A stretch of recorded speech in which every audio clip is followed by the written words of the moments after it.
नजफगढ़ क्षेत्र की गौशाला में आज एक विशेष बैठक का आयोजन किया गया, जिसमें गौशाला समिति के सदस्यों ने सर्वसम्मति से नए प्रधान और उप प्रधान का चयन किया।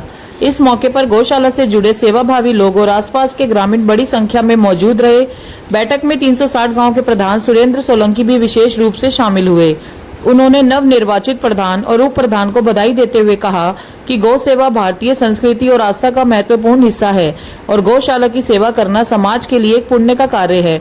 इस दौरान गौशाला के विकास व्यवस्थाओं को और बेहतर बनाने तथा गौवंश की सेवा को मजबूत करने को लेकर भी चर्चा की गई।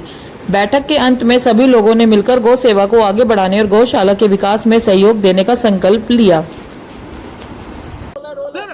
पूरा एजेंडा समझाने का प्रयास कीजिए, क्यों इस बार गौशाला में यह हंगामा तो हुआ ही नहीं। बड़ा शांतिपूर्ण चुनाव आपने देखा है, लेकिन 15 तारीख की पंचायत में जिस तरह की घटना हुई वो नहीं होनी चाहिए हमारे समाज में, और वहाँ पर कोई फैसला नहीं हो पाया था। तो उसको लेकर इलाके में रोष था और इलाके के लोग मेरे पास काफ़ी बड़ी संख्या में पहुँचे थे और सबका कहना ये था कि इससे कहीं ना कहीं गौशाला के दान पर असर पड़ेगा। गौ माता की सेवा दिल्ली देहात का प्रत्येक नागरिक करता है और गौ माताओं की दुर्दशा ये दिल्ली देहात का व्यक्ति नहीं देख सकता, नागरिक नहीं देख सकता। इसको लेकर समाज के सभी प्रमुख लोगों की एक बैठक हुई और उसमें निर्णय लिया गया कि भाई ये चुनाव दोबारा से कराया जाए। और आज 8 तारीख की जो है नजफगढ़ गौशाला नंबर 1 में 12 बजे 36 बिरादरी की और इलाके के जो 122 गांव जो यहाँ पर दान देते हैं उन सभी गांवों की मीटिंग बुलाई गई। सभी इलाके के सभी प्रमुख लोग यहाँ पर मौजूद रहे और चौधरी ओम प्रकाश सहरावत जी कैर गाँव निवासी, उनकी अध्यक्षता में आज की पंचायत हुई और बड़ी शांतिपूर्ण माहौल में हुई। और हमारा उद्देश्य भी ये था कि इलाके में अमन चैन बना रहे। एक सेकंड, जो 2 लोग अध्यक्ष के दावेदार थे, क्या वही अध्यक्ष बने या नए अध्यक्ष बनाए गए? नहीं, दावेदार 2 नहीं थे। पिछली पंचायत में दावेदार 3 थे, लेकिन वहाँ पर दावेदार लायक राम जी थे, सतीश शौकीन नंबरदार जी थे, जिले सिंह ईसापुर से जिले सिंह डागर जी थे। लेकिन वहाँ पर सबका नाम नहीं लिया गया। वहाँ पर एक व्यक्ति द्वारा एक व्यक्ति का नाम लिया गया और जिस पर विवाद हो गया और फैसला नहीं हो पाया। लेकिन आज की पंचायत में सबसे ये पूछा गया कि कोई भी साथी अगर चुनाव लड़ने का इच्छुक है तो वो अपना नाम दे सकता है। ये इलाके के लोग बार बार पूछने के बाद लोगों ने सर्वसम्मति से, पूरी सर्वसम्मति से सर समाज ने रामचंद्र पहलवान जी को इस गौशाला प्रबंधक कमेटी का प्रधान चुना और चरण सिंह यादव जी पंडवाला गांव निवासी, उनको सेक्रेटरी चुना है और सुखचैन जी दिचाऊ से उनको कैशियर चुना है। और अभी और कमेटी का डिक्लेरेशन अभी हम थोड़ी देर में कर देंगे। उप प्रधानी का फैसला झाड़ोदा गांव पर दिया है और जो हमारा जॉइंट सेक्रेटरी का पद है वो जो है जो हमारे जो मित्राऊ गांव हो चाहे ककरोला नवादा हो, तीनों में से मिलके जो नाम आएगा। नवंबर महीना जो कंडीशन लगाया गया उसके लिए क्या? इसलिए किया गया कि ये बार बार यहाँ पर इस तरह का झगड़ा और फसाद होता था। हमारी नौजवान पीढ़ी कहीं ना कहीं आगे बढ़ रही है, आज पढ़ाई लिखाई के मामले में, आज खेलकूद के मामले में। हम उनको इस तरह के दंगा फसादों में घुसाना नहीं चाहते। इसलिए सबने सर्वसम्मति से फैसला लिया कि ये चुनाव जो है नवंबर तक का है और उसके बाद मेंबरशिप खोलकर जो है चुनाव कराया जाएगा, ताकि आगे तक आजीवन किसी तरह का दंगा फसाद यहाँ पर ना हो और शांतिपूर्ण माहौल में ये चुनाव हो जाए। तो नवंबर तक की ये कमेटी का गठन किया गया है और नवंबर में, उससे पहले गौशाला कमेटी के लोग और समाज के लोग बैठकर तय कर लेंगे कि किस तरीके से चुनाव की प्रक्रिया होगी, वो सब तय कर लेंगे और उसके अनुरूप ये चुनाव होगा। एक मिनट सतीश जी रुकिए, सतीश जी फिर हम लोग थोड़ा सा एक बार नाम बता दीजिए अपना। प्रधान जी नाम बताइए। रामचंद्र पहलवान। आपको अध्यक्ष बनने के लिए मुबारकबाद। अब कैसे गौशाला को संभालेंगे आप? गौशाला में तो 15 साल पहले से ही संभाल रहे हैं, अब भी संभालेंगे, अच्छी तरह से संभालेंगे। पहले मैं ट्रेजरर रहा हूँ यहाँ 15 साल तक और अब भी है। क्या नया एजेंडा रखेंगे या इन दौरान आपने क्या क्या देखा कि गौशाला में इस सुधार की जरूरत है और उसको करेंगे आप? सबसे पहले मेंबरशिप खोलेंगे, इलाके से लोगों से मिल के और राशि तय करेंगे, उसके बाद चुनाव करेंगे।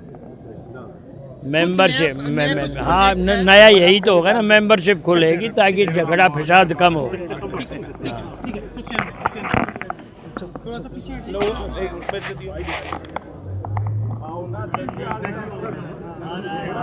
हुसैन जी, कितना तैयार हैं इस पद के लिए? क्योंकि जब मैंने देखा आप शायद मना कर रहे थे कि नहीं मैं नहीं बनना चाहता। देखिए, इस पूरी पृथ्वी पर जो भी 140 करोड़ हिंदू लोग रहते हैं उनके लिए गाय सबसे पूजनीय है। और जब भी हम कभी बाहर जाते थे तो लोग जिक्र करते थे ये फलानी धर्मशाला है, ये फलाना धार्मिक स्थान है, लेकिन मुझे गर्व होता है कि मैं निरंतर 24 घंटे एक ऐसी गौशाला से जुड़े हमारे पुरखे रहे हैं, हम रहे हैं, जो निरंतर गौ माता की सेवा में लगे रहते हैं। मेरी इच्छा नहीं थी, लेकिन यदि हमारे गांव की, देहात की, हमारे इलाके की सरदारी मुझे ये जिम्मेदारी दे रही है तो मैं एक छोटा सा आदमी हूँ, इस गौशाला का सेवक बन के रहूँगा। मैं गौ माता का पहले भी सेवक था, हम रक्षक थे और आगे भी ईश्वर मुझे शक्ति प्रदान करे कि मैं इस जिम्मेदारी को अपनी ईमानदारी से अपने धर्म पे खड़ा रह के निभा सकूं। कुछ है एजेंडा तैयार किया आपने? कुछ सोचा ऐसा कि गौशाला में ये बदलाव करके इस बार गौशाला को बेहतर बनाया जाए? देखिए, जिस प्रकार से गौशाला में संख्या बढ़ रही है वो निश्चित रूप से एक बहुत बड़ी चुनौती है। और आपने देखा होगा कि भारत के प्रधानमंत्री भी एक लोगों को संदेश दे रहे हैं कि जहां पर कुत्ते पाले जाया करते थे बड़े बड़े मंत्रियों के घरों में, आज वहां पर गौ माता खेलती है, आपने देखा होगा। और हमारे प्रधानमंत्री भी उस गौ माता को पाल रखा है जिन्होंने। तो उसी प्रकार से हम हिंदुओं में वो जो भावना एक सो गई थी गौ माता के प्रति, उसको जगाने का काम करेंगे। और घर घर चौखट चौखट हम जाकर गौ माता के लिए चंदा इकट्ठा करके इस गौशाला को विश्व की सबसे अच्छी गौशाला बनाई जाए। और दूसरा, ये गौशाला एक ऐसा स्थान है जहाँ केवल सेवा है, ये डेयरी नहीं है, ये तो गौशाला है जहाँ पर निराश्रित गौओं की यहाँ पर सेवा की जाती है। और एक और बहुत, दिल्ली की सड़कों पर आवारा गाय हैं, हम उनके लिए भी एक अभियान चलवाना चाहेंगे सरकार के द्वारा और पूरे क्षेत्र की सरदारी के द्वारा कि जो एक्सीडेंट में जिनको चोट लग जाती है उन सभी गौओं का रक्षण और भक्षण दोनों काम उनकी सेवा की जाए। इस काम के लिए हम युवाओं को, बच्चों को और बुजुर्गों का आशीर्वाद लेते हुए इस काम को आगे बढ़ाएंगे। जो घटनाएं घटी हैं पिछले कुछ दिनों में, क्या गौशाला पे असर पड़ेगा उसका, या गौशाला में दो फड़ आपको दिखाई देंगे अब लगातार? मुझे लगता है कि हमारा खून का रिश्ता है, डीएनए का रिश्ता है। 140 करोड़ भारतीय एक खून के हैं। हो सकता है वो उनका मत, उनका पूजने का अलग तरीका हो सकता है, संप्रदाय अलग हो सकते हैं, लेकिन हमारा खून का रिश्ता है। थोड़ी देर के लिए हो सकता है हमारे मन में द्वेष हो, लेकिन जिस प्रकार से इस पंचायत के अंदर सभी व्यक्ति गौशाला में आते हैं तो वो झुककर इस गौ माता को प्रणाम करते हैं, इस भूमि को प्रणाम करते हैं, और किसी के अंदर कोई भी ऐसी भावना नहीं रहेगी कि आगे जाके गौ माता पर असर पड़े। और हम भी कोशिश करेंगे कि सभी इलाके की सरदारी एकजुट होकर, जिस प्रकार से विश्व की सबसे बड़ी गौशाला का इसको जगह मिली हुई है वो निरंतर रूप से बनी रहेगी। भाजपा की सरकार है दिल्ली में और सेंटर में भी है, तो गौशाला के लिए क्या करवाएंगे आप सरकार? देखिए, जहाँ तक सरकारों की बात होती है तो सरकारों ने पिछली भारतीय जनता पार्टी की जब कभी दिल्ली के अंदर 1993 से 98 तक सरकारें आई तो लगभग 7 से 8 गौ सदन दिल्ली सरकार ने खोले थे यहाँ पर। उसको चाहे हरेवली का हो, सुल्तानपुर का हो, घूमनहेड़े का हो, सुरहेड़े का हो, या अपना ये रेवला खानपुर का हो।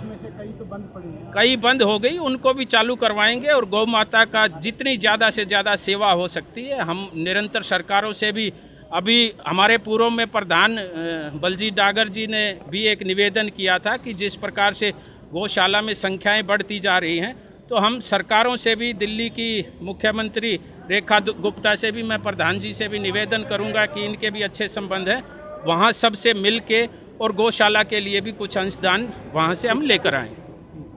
एक सेकंड आप थोड़ी आगे आओ, हल्के से आ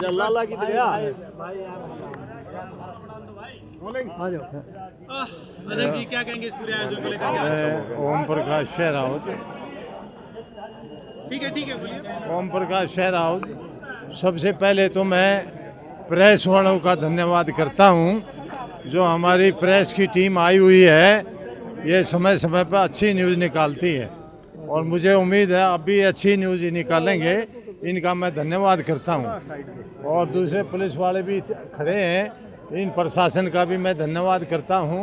दूसरी बात ये है, पालम 360 सुरेंद्र सोलंकी जी के इलाके के आदमी, कई दिन पहले कोई बात चल रही थी, कॉलोनियों में चर्चा थी, अभी गौशाला में ये अच्छा काम नहीं होता, मनमुटाव होता है, तो सुरेंद्र ने एक फैसला लिया था, और जो समाज करेगा, जो 36 बरादरी करेगी, जो कॉलोनियाँ करेंगी, जो गांव वाले करेंगे, जो गौओं की सेवा करते हैं, जो समाज कहेगा, उसको प्रधान बना दो और उसको कमेटी बना दो, और ये मनमुटाव ख़त्म करो।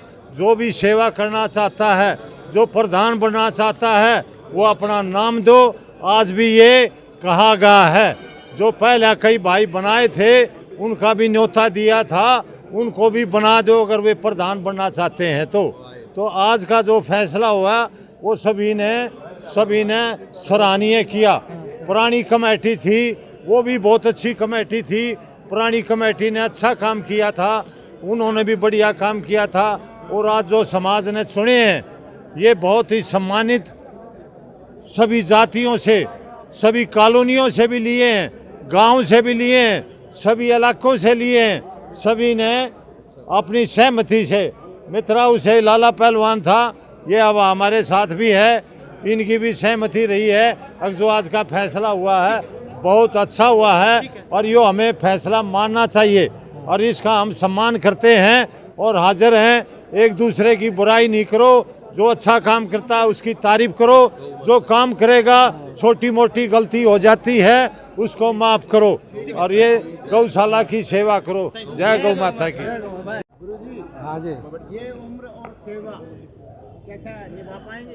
देखिए पिछले 87 से मैं नए बाजार में रह रहा था, गांव पंडवाड़ा है, और मैं गौशाला में महीने में 2-4 बार या हफ्ते में 2-3 बार यहाँ आता रहता था और यहाँ की व्यवस्था से परिचित था।